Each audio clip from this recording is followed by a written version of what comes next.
Hello সবাইকে, আমার নতুন একটা ব্লগে আপনাদের সকলকে স্বাগত। তো আমরা যাচ্ছিলাম দীঘা, তো গাড়িতে বসে গিয়েছিলাম আর আমার ভাই একটা দিয়ে দিল ফেক হাসি, আর আমার হাজব্যান্ড ছিল অন্যই ধ্যানে। তারপর এখানে আমরা হাওড়া ব্রিজ দেখতে দেখতে পৌঁছে গেলাম আমাদের হাওড়া স্টেশনে। সেখানে গিয়ে হলো এক কাণ্ড, সেটা হলো যে আমার ভাইদের যে লাগেজটা ছিল সেটার যে হ্যান্ডেল সেটা কাজ করা বন্ধ করে দিয়েছিল, সেই জন্য এইভাবে ঠেলে ঠেলে আমাদেরকে নিয়ে যেতে হয়েছিল। আর আমাদের প্ল্যাটফর্ম নাম্বার পড়েছিল 21 নাম্বার, বুঝতেই পারছেন কোথায়। তারপর ট্রেনে উঠে আমরা খেয়ে নিলাম দুটো মাফিনস, তারপর খেয়েছিলাম ঘুগনি।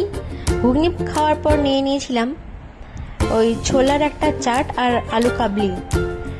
তো সারা রাস্তা শুধু খেয়েইছি। আর তারপর পৌঁছে গেলাম আমরা দীঘাতে। দীঘাতে আমাদের জন্য কার এসেছিল নিতে। আমরা যে হোটেলটা করেছিলাম হোটেলের নাম ছিল সি গ্রিন হোটেল। সেখানে পিক আপ অ্যান্ড ড্রপ এর সুবিধা ছিল, যেটা খুবই সাহায্য করেছিল। কিন্তু এটা শুধুমাত্র ওল্ড দীঘার মধ্যে সীমাবদ্ধ, আপনারা নিউ দীঘাতে যেতে পারবেন না এটা ইউজ করে। তারপর এখানে দেখে নিলাম জগন্নাথ ধামের যে মন্দির, সেটাও ছিল খুবই সুন্দর। এবার আমরা হোটেলে পৌঁছে গিয়ে আমাদের একটু রুমটা দেখানোর জন্য নিয়ে গেলেন। রুমটা ছিল বেশ সুন্দর, এখানে একটা কভার ছিল, আয়না ছিল, একটা বেড ছিল, আর সঙ্গে নিচে আরো একটা এক্সট্রা ম্যাট্রেস দেওয়া ছিল। তো 4 জন এখানে খুব ভালোভাবেই থাকা যাবে। আর বাথরুমটাও ছিল বেশ ভালোই। সঙ্গে ছিল একটা বেলকনিটা বেশ ছোটই ছিল, এটা সুন্দর। আর এই যে ব্যাকইয়ার্ডটা, এটা ছিল দুর্দান্ত সুন্দর, এখানে অনেক রকম ফুল রয়েছে। তারপর আমরা চলে গিয়েছিলাম বিচের ধারে, ওখানে খেয়েছিলাম আমরা আলু পরোটা, সঙ্গে ছিল এই লুচি তরকারি। এগুলো খেতে কিন্তু খুবই ভালো ছিল, বা হতে পারে আমাদের খুবই খিদে পেয়েছিল, সেজন্য আমাদেরকে খুব ভালো লেগেছিল। তারপর গিয়েছিলাম আমরা সমুদ্রতে স্নান করতে। সমুদ্রতে বেশ কিছুক্ষণ স্নান করে ভিডিও বানিয়ে ফটো তুলে প্রায় 2 ঘন্টার মতো আমরা মজা করেছিলাম এখানে।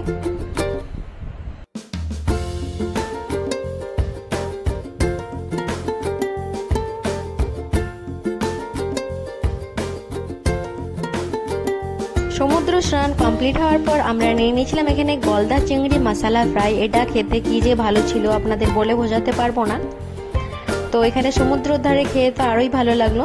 তারপর আমরা গিয়েছিলাম লাঞ্চের জন্য পারিজাত হোটেল। এখানের খাবার ছিল এত সুন্দর, আপনারা যদি ওল্ড দীঘায় থাকেন তো এই হোটেলটাতে অবশ্যই যাবেন।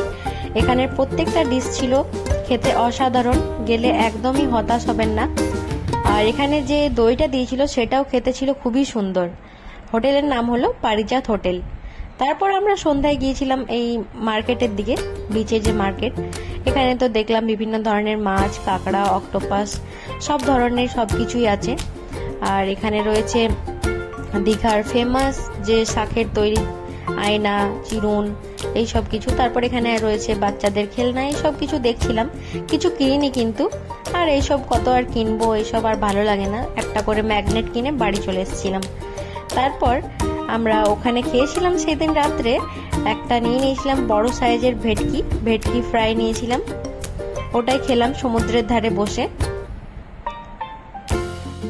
আর নিয়েছিলাম চিংড়ি, ছোট চিংড়িগুলো ফ্রাই করে দিয়েছিল, ওটা কিন্তু কেন জানি না গন্ধ লাগছিল, খেতে খুব একটা ভালো লাগেনি। তারপর রাতটা শেষ করেছিলাম আইসক্রিম খেয়ে। যদি এই ভিডিওটা আপনাদের ভালো লাগে তাহলে লাইক, কমেন্ট, শেয়ার করবেন। আর চ্যানেলটি সাবস্ক্রাইব করতে ভুলবেন না। দেখা হচ্ছে খুব তাড়াতাড়ি নতুন